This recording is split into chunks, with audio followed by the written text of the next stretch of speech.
I'm Jeremy Grantham. I'm 86 years old and I've spent over 50 years studying market bubbles and investor behavior.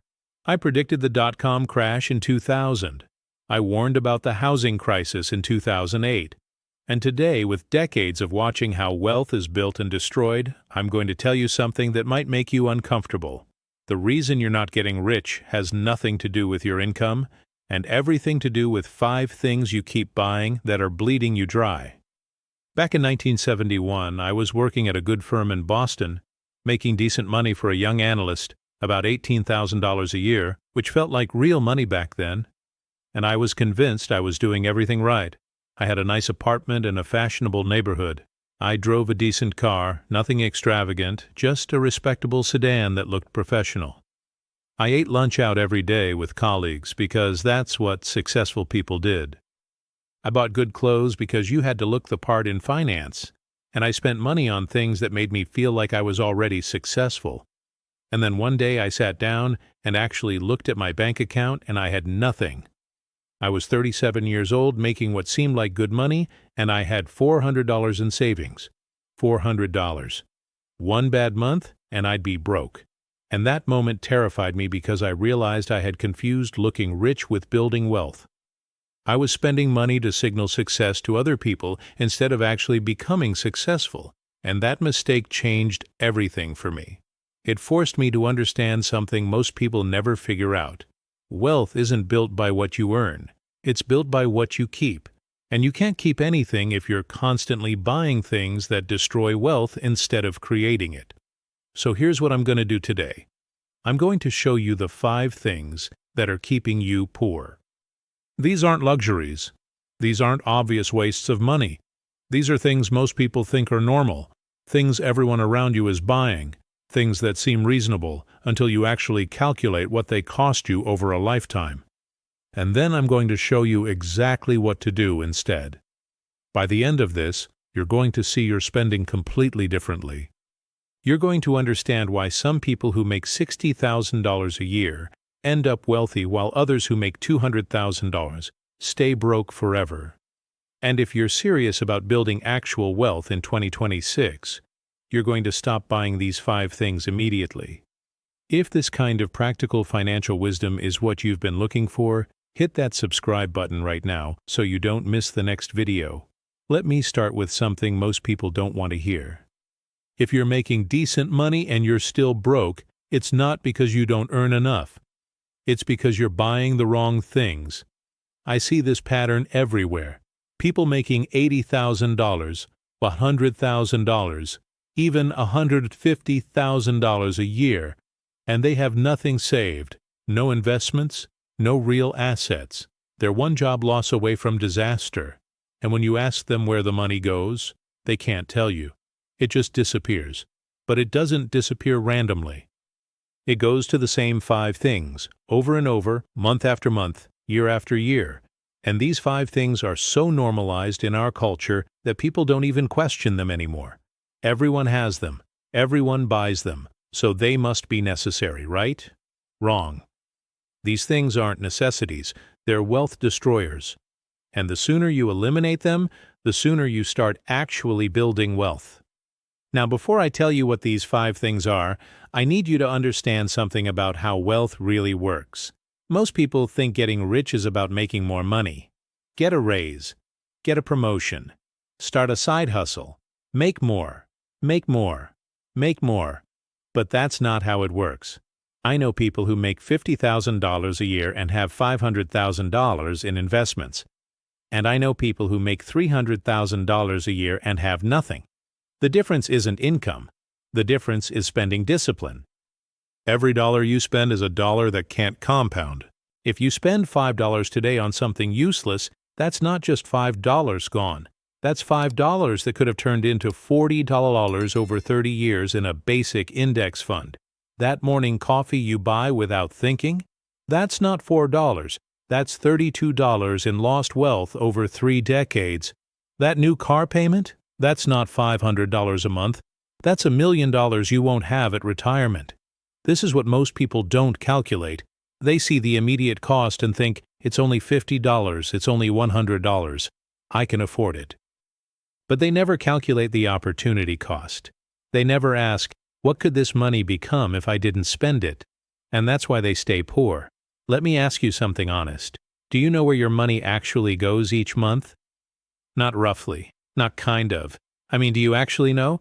If you're like most people, the answer is no. You make money, you spend money, you end up broke, and you're not entirely sure how it happened. Well, I'm going to tell you exactly how it happened. And then I'm going to tell you how to stop it. But first, I need you to do something.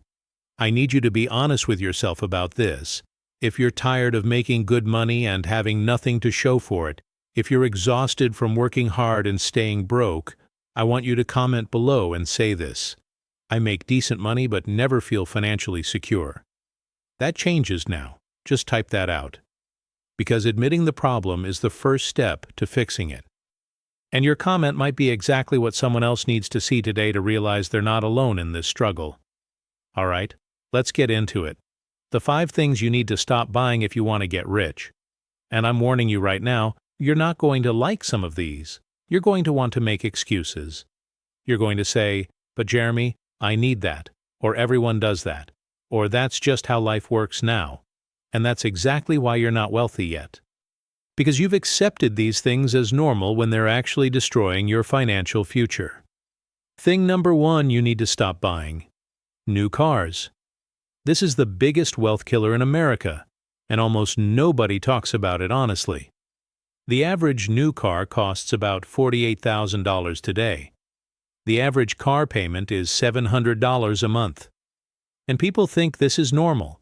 They think everyone has a car payment, so it must be fine. It's not fine. It's financial suicide. Here's what actually happens when you buy a new car. The moment you drive it off the lot, it loses 20% of its value. You just paid $48,000 for something worth $38,000. That's $10,000 gone in 10 minutes. Then over the next 5 years while you're making payments, the car loses another 40% of its value.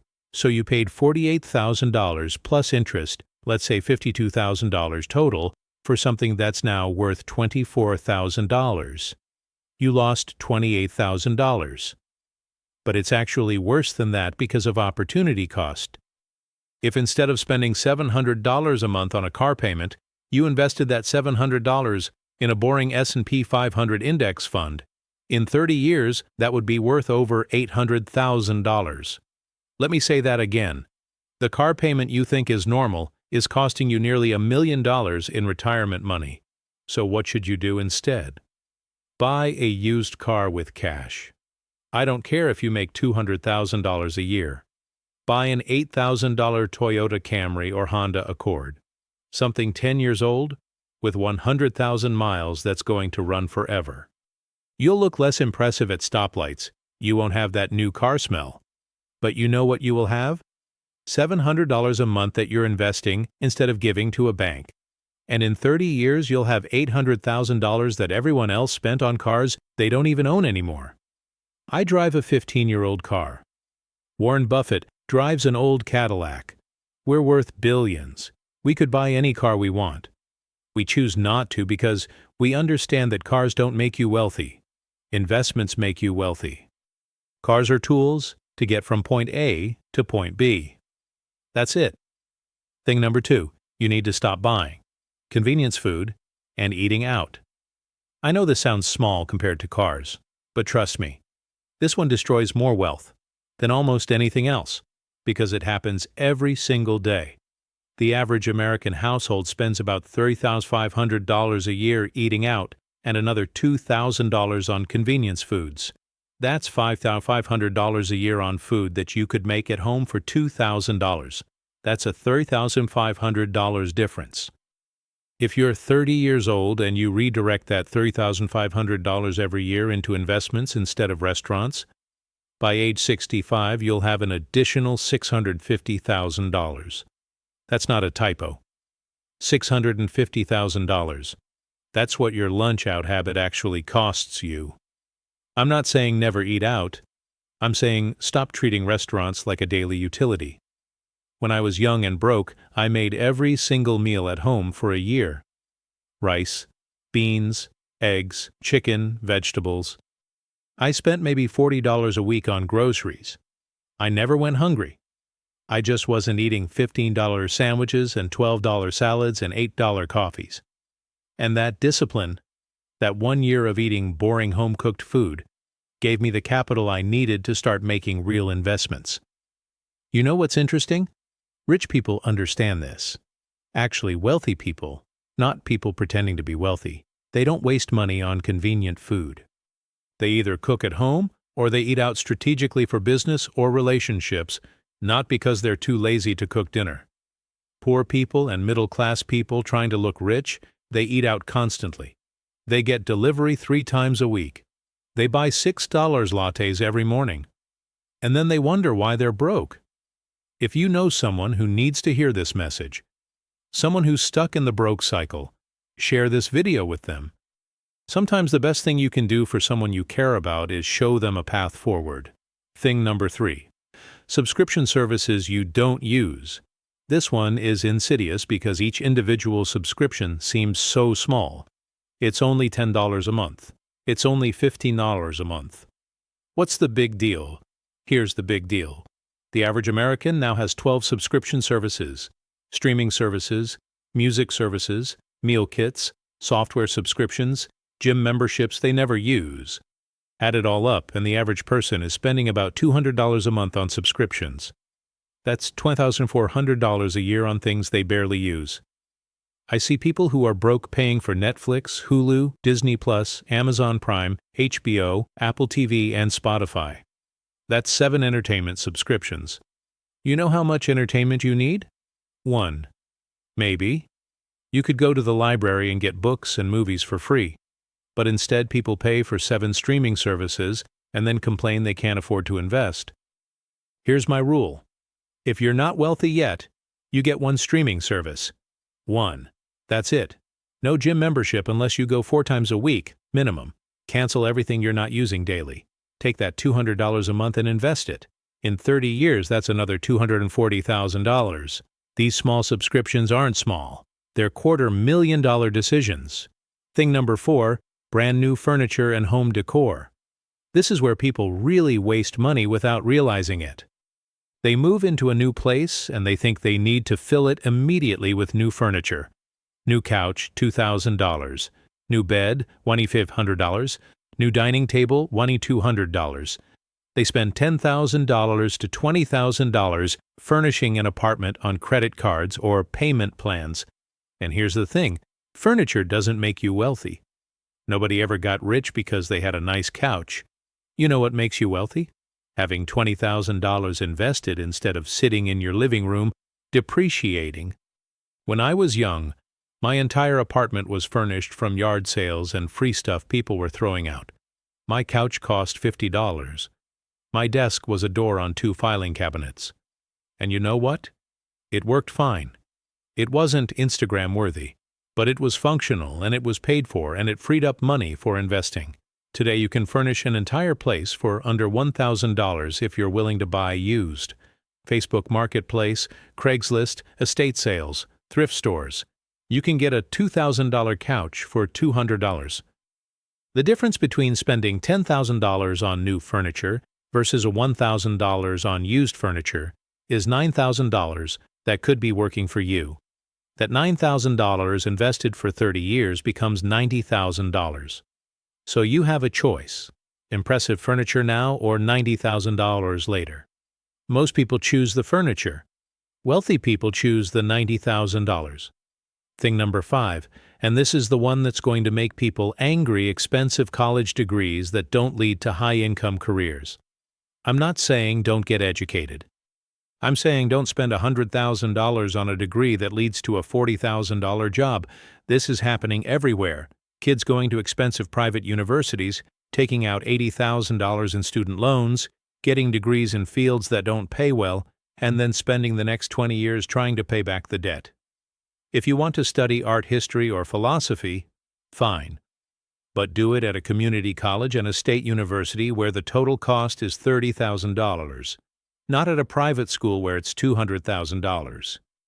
Because that $170,000 difference isn't buying you a better education, It's buying you a brand name. And brand names don't make you wealthy. Results make you wealthy. I see 35-year-olds with master's degrees making $50,000 a year and $100,000 in student debt. They can't buy a house. They can't invest. They can't save. They're trapped. Here's what I'd do if I was starting today. I'd go to community college for 2 years. Cost maybe $8,000 total. Then I'd transfer to a state university. Cost? Another $30,000. Total education cost? $38,000. Or I'd skip college entirely and learn a skilled trade. Electrician, plumber, HVAC technician. These jobs pay $60,000 to $100,000 a year with no debt. You start earning at 20 instead of 25. You have no loan payments. You can invest from day one. So those are the 5 things. New cars, eating out constantly, subscription services you don't need, new furniture, and expensive college degrees with low return on investment. Stop buying these things and you will get rich. Not might, will. Let me show you the math. If you eliminate just these 5 things, here's what you save. No car payment saves you $700 a month. Cooking at home saves you $300 a month. Cutting subscriptions saves you $150 a month. Buying used furniture instead of new saves you about $100 a month if you average it out. And choosing affordable education saves you $400 a month in loan payments you don't have. That's $1,650 a month total. Now take that $1,650 and invest it every month in a basic index fund. Nothing fancy, just boring, long-term investing in the overall stock market. After 10 years, you have $280,000. After 20 years, you have $850,000. After 30 years, you have $2.1 million. By simply not buying these 5 things, in 30 years you become a multimillionaire. That's what these purchases actually cost you. Not the sticker price. The opportunity cost. If this is making sense, go ahead and hit that like button. It helps more people find this message. Now I know what some of you are thinking. Jeremy, this sounds extreme. I can't live like that. I need a nice car. I need to eat out sometimes. I deserve to enjoy my life. And that's exactly the thinking that keeps you broke. You've confused comfort with necessity. You've confused enjoyment with wealth building. And you've confused looking successful with actually being successful. Let me be very clear. I'm not telling you to live like this forever. I'm telling you to live like this until you're wealthy. When you're actually wealthy, when you have $500,000 or $1 million or $2 million invested, then you can afford these things because your money is making money. You can buy a nice car because the dividend income from your portfolio pays for it. You can eat out every day because your passive income covers it. But if you try to live like a rich person before you're actually rich, you'll stay poor forever. This is the trap most people fall into. They see successful people with nice things, and they think, I should have those things too. So they buy the car, the furniture, the lifestyle, and then they wonder why they never build wealth. Wealthy people bought those things after they got rich. Poor people buy those things hoping it'll make them feel rich. And that's the difference. So here's the plan. 7 specific steps to stop buying these 5 wealth killers and start building actual wealth this year. Step 1. January. This month, you audit everything. I want you to sit down with your bank statements, your credit card statements, everything, and write down exactly where every dollar went last month. Not approximately. Exactly. Every car payment. Every restaurant meal, every subscription, everything. And then I want you to circle the 5 categories we just talked about. Add those 5 numbers up. That's your wealth destruction number. That's how much money is leaving your life every month that could be building your future instead. For most people, this number is somewhere between $1,000 and $2,500 per month. When they see it written out like that, it shocks them. But now you know. And now we fix it. Step 2. February. This month, you eliminate at least 3 of the 5 wealth killers. Starting February 1st, you cut your eating out budget by 75%. If you were spending $400 a month on restaurants, you drop it to $100. You cook at home? You meal prep on Sundays? You pack your lunch. You cancel every subscription you don't absolutely need. Keep one streaming service if you must. Cancel the rest, and you stop buying furniture and home decor completely. 0. If you need something, you buy it used for cash. These 3 changes alone save most people $600 to $800 per month. That's $7,200 to $9,600 per year. And starting February 1st, every dollar you save goes straight into a high-yield savings account. You don't invest it yet. You save it, because we're building your emergency fund first. Step 3, March through May. These 3 months, you focus on 2 things: continuing to save and increasing your income. On the savings side, you stay disciplined. No backsliding. You keep cooking at home. You keep living below your means. And you watch your savings account grow. Every week, you check it. $1,000, then $2,000, then $3,000. It feels good. It feels like progress. Because it is progress. On the income side, this is where you get aggressive. You need to make more money. Not to spend more. To save more. If you have a job, you ask for a raise. You document your value. And if they say no, you start looking for a better job. At the same time, you start a side income stream. Something simple that generates $500 to $1,000 per month. Freelancing using a skill you already have. Tutoring. Delivery driving. Selling things online. This isn't your career. This is fuel for your investing engine. Every dollar from this side income goes straight to savings. By the end of May, if you followed steps 2 and 3, you should have $4,000 to $6,000 in your emergency fund. That's 3 months of basic expenses. That's the foundation. Step 4, June through August. Now we start investing. You keep saving $600 to $800 per month from cutting the 5 wealth killers. You keep earning $500 to $1,000 per month from your side income. But now, instead of putting it all in savings, you split it. Half goes to finishing your emergency fund, growing it to 6 months of expenses. The other half goes into investments. And I'm going to make this very simple for you. You open a Roth IRA if you're eligible, based on income limits. You set up automatic monthly contributions. And you invest in one thing: a total stock market index fund. That's it. Not crypto. Not individual stocks. Just a boring, low-cost, total market index fund. Vanguard, Fidelity, Schwab, they all have them. You invest every single month. $300, $400, $500. Whatever you can after building your emergency fund. You never skip a month. You never try to time the market. You just invest consistently. This is how wealth is built. Not by being smart, not by being lucky, by being consistent and patient. Step 5, September through October. By now you've been doing this for 8 or 9 months. You've saved your emergency fund. You've started investing. You've proven you can live on less.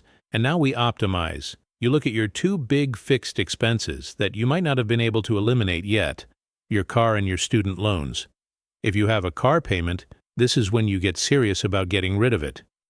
Can you sell the car and buy something cheaper with cash? Can you refinance to a lower payment temporarily while you save up to pay it off? Can you take your side income and put it all toward the car loan to pay it off faster? Every month you have a car payment is a month you're losing wealth. So you attack it. If you have student loans, you do the same thing. You look at income-driven repayment plans. You look at refinancing. You look at paying extra every month to knock down the principal. And as these payments shrink or disappear, that money gets redirected to investing. A $400 car payment becomes a $400 monthly investment. That's $4,800 per year going into your future instead of a bank's pocket. Step 6, November. This is the discipline test. By November, you're tired. You've been living lean for 10 months. The holidays are coming. Everyone around you is spending money. And you're going to be tempted to break. You're going to want to buy Christmas gifts. You're going to want to travel for Thanksgiving. Don't. This is where most people fail. They make it 9 or 10 months, and then they blow $2,000 in November and December and they're back where they started. I watched this pattern for 50 years. November and December destroy more financial progress than any other time of year, because people confuse doing well with being well off. Just because you saved $8,000 this year doesn't mean you can spend $2,000 on the holidays. You're not wealthy yet. You're still building. So here's what you do in November. You commit to a no-spend holiday season. You make gifts instead of buying them. You give your time and your attention. You tell your family, I'm building my financial future this year, and next year I can be more generous. But this year, I need to finish what I started. Some people won't understand. Let them judge you. They're not paying your bills. And here's what you focus on instead. You review your progress. You calculate how much you've saved. You look at your investment account balance. You see how far you've come. And you plan. December. Step 7. December. By December, if you actually followed this plan, here's where you are. You have 6 months of expenses in an emergency fund. You have money invested in the market that's growing. You've eliminated or reduced the 5 wealth killers. You've increased your income. You've proven to yourself that you can delay gratification and stick to a plan. You're not rich yet, but you're on the path. You've built the foundation, and now in December you plan year 2. What's your investing goal for next year? What's your income target? What's the next skill you learn to increase your earning power?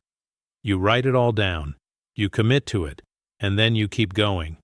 Because here's the truth about building wealth. Year 1 is about proving you can do it. Year 2 is about accelerating. Year 3 is about compounding. And by year 5 or 7 or 10, you wake up one day and you're actually wealthy. Not pretend wealthy. Actually wealthy. You have hundreds of thousands invested. You have passive income. You have options. You have freedom. If what I'm sharing makes sense to you, if you're tired of feeling broke while everyone around you seems to be doing fine, subscribe so you don't miss the practical strategies I share every week. This isn't about getting rich quick. It's about getting rich for sure. And I'd be honored to have you along for that journey. So that's the plan. Stop buying new cars. Stop eating out constantly. Stop paying for subscriptions you don't need. Stop buying new furniture. And stop taking on debt for overpriced education. And instead, save aggressively, invest consistently, and give yourself time to compound. Let me be very direct with you about something. This plan works. I know it works because it's based on the same principles every wealthy person I know used at some point. But most of you won't do it. You'll watch this video. You'll think it makes sense, and then you'll do nothing. You'll keep the car payment because selling the car seems like too much hassle. You'll keep eating out because cooking seems boring. You'll keep all your subscriptions because canceling them takes effort. And next year, you'll still be broke, wondering why nothing changed. Don't be that person. I'm 86 years old. I've been investing since the 1960s. I've seen every market cycle, every bubble, every crash. And I'm telling you, the path to wealth isn't complicated. Stop spending money on things that lose value. Start investing money in things that gain value. Stay consistent. Be patient. And in a decade or 2, you'll be wealthy. But you have to start. Right now. Today. Go through your bank statements. Calculate how much you're spending on the 5 wealth killers. Cut at least 3 of them by next month. Start saving the difference. And begin investing as soon as you have an emergency fund. That's it. That's the whole plan. No tricks. No secrets. Just discipline and time. Now I need you to do something. Drop a comment telling me which of the 5 wealth killers you're cutting first. Are you selling the car? Canceling the subscriptions? Cooking at home? Tell me your plan. And if this video helped you see money differently, hit the like button so more people can find it. I'll see you in the next video. And remember, every single wealthy person you know stopped buying stupid things before they started buying smart investments. The only question is, are you going to join them or are you going to keep pretending you can't afford to invest while you finance a car you don't need?